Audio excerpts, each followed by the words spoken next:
Thank you for joining with us this morning here at St. Swithin's in Sandy once again. We're looking at what God might be saying to encourage us and to strengthen us to live life well. And today we're considering character and leadership. I was struck yesterday by the headlines in the newspaper that read, "Kindness of strangers, public steps in to stop children going hungry."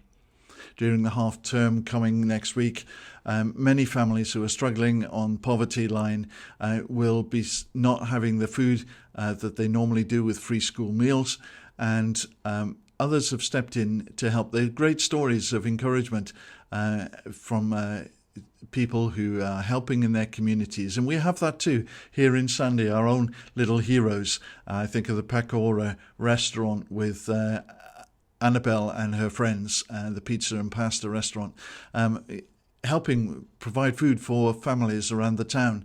The Need Project with Mike at the Baptist Church and Gordon, and all that they've done over the years. Teachers in the secondary school, I understand, are giving up their school meal allowance so that they can provide food for the children who would normally have free school meals. What courage! What great thing! That's people of character. People such as the town councillors who are helping with the Sandy All In It Together people. And I think of Simon Ford, who's working a 12-hour shift with the fire brigade and then helping volunteer with the Sandy All In It Together group.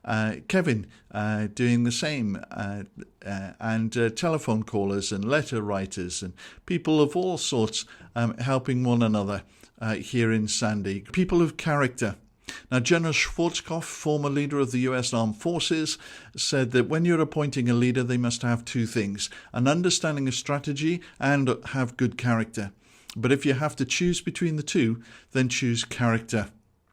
Now, Sandy Miller, who was a vicar in London and a mentor for me for many, many years, he said to many of us young people when we were younger starting in this ministry, he said, now, choosing staff is a key thing. And when you're recruiting staff, choose character, attitude, and then skills. Often people choose skills above character and attitude.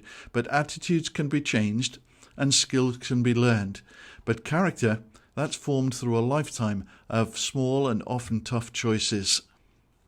Joe Biden at the presidential debate on Thursday, October 22nd, said this. He said, "This election is not about Democrats versus Republicans. It's a vote on the issue of character. What is the character of the America that you want to live in? And what is the sort of character we want to see in the person who we elect as president?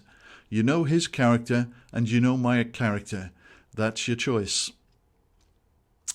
Well, the New Testament letter to the Hebrews writes about many very interesting things, but in chapter 11, it gives us many examples of great heroes who have stood strong and endured great opposition and even death for their faith in God and their determination to do the right thing at the right time in difficult circumstances.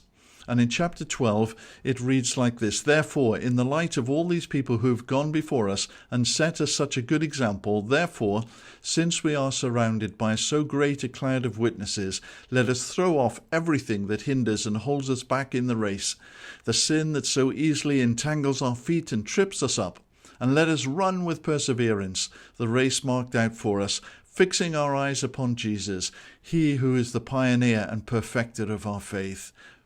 For the joy that was set before him, Jesus endured the cross, scorning its shame, and he sits down on the right hand of the throne of God. So consider him who endured such opposition from sinners, so that you will not grow weary and lose heart."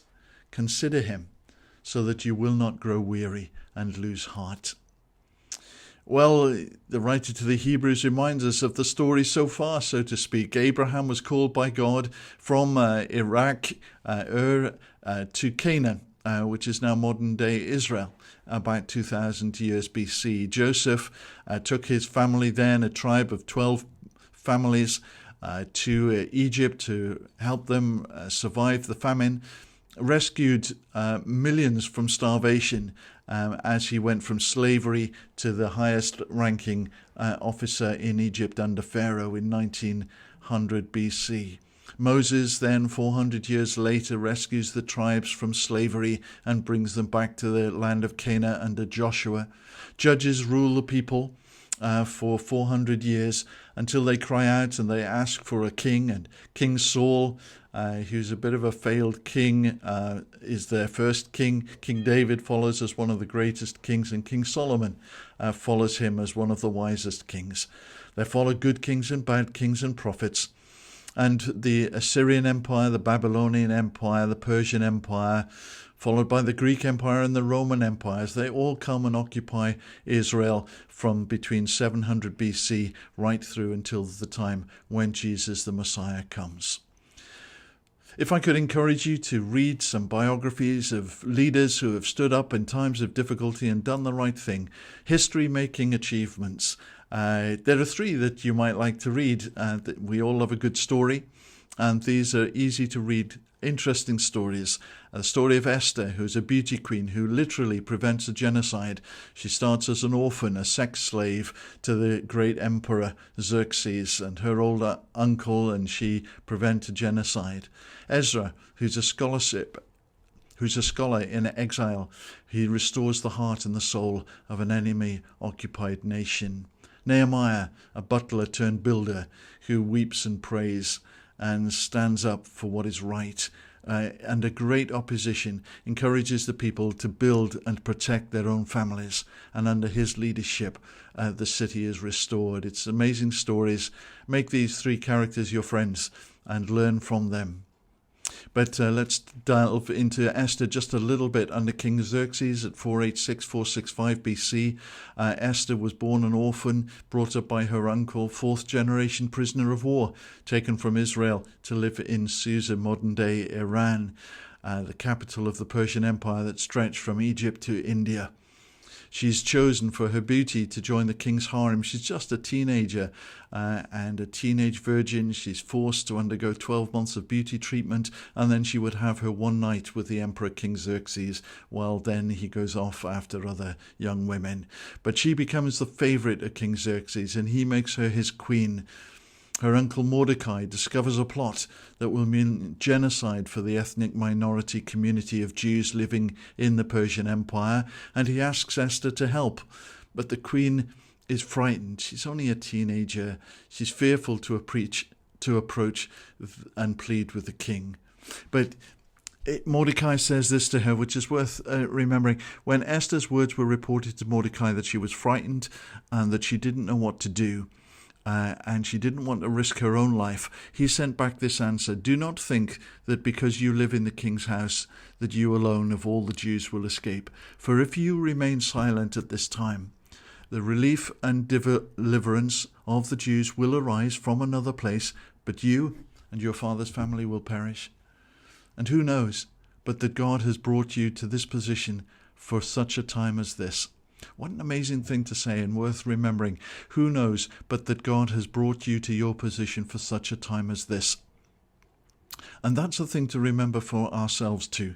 God is preparing us with character, with choices that we make, and there will come a time when God says, this is your time. This is your moment to stand up and do the right thing for such a time as this. The genocide is averted, and according to the scroll of Esther, they're told to celebrate the deliverance with days of feasting and gladness and sending out portions of food and gifts to the poor.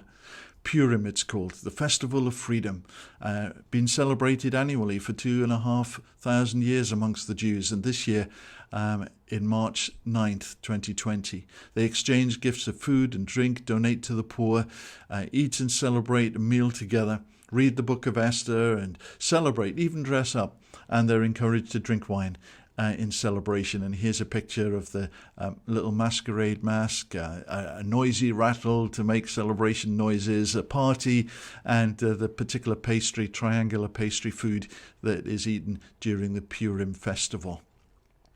Well, God prepares us for our lives and helps us to prepare for the future, but also for today. Joseph was a slave in Egypt, faced with a choice. Would he fall to the seduction of his master's wife, or would he stand up and say no, accused of rape, falsely imprisoned, yet he rises to become one of the chief people in Egypt and saves millions of people from starvation. Esther, with her uncle Mordecai, prepared for such a time as this, rescue the whole Jewish nation that in the empire of the Xerxes, the Persians, the Persian Empire, and as she rescues them, she stands up for such a time as this. I wonder, what is God calling us to? And is this our time to stand up and to be counted? Sometimes we can live in denial of God calling us to action. Sometimes we procrastinate and put off. Sometimes we just live for ourselves and we think of how we need to take care of ourselves. And that is true. But there is always somebody that we can help. You may not be called to change the world for everybody, but you are called to change the world for someone. To love your neighbor as yourself. To heed the call of God, not necessarily to change the world for everyone, such as Joseph or Esther, but you are called to change the world for someone. And you can do it by telephone call, by social media, by words of encouragement, by a little gift. But the development of character that is in preparation for leadership begins very early in us. But it's never too late to start and to build on our character and to make good choices. It's often without the foreknowledge of when you'll be needed and called upon to exercise this character. And you might be called to influence one person, or you might be called to influence thousands. But God will use you if you have bothered to develop your character by small, good choices in difficult and tough circumstances. Sending positive messages to people, write letters to people, verbally encourage people. I'm grateful to people who do that for me. And for those that send me little video clips to encourage me, to make me smile and laugh, I want to say thank you to the person who sent me this. Here is a little character being formed. I wonder what this little girl will become, how many people she will influence, and what blessing she will be in her lifetime. It reminds me of what Elizabeth Gamble must have been like at the age of 3. See what you think. Enjoy, and thank you for joining us this morning. Do look on our website for other sermons and other ways of joining together, particularly as we approach Christmas. Thank you.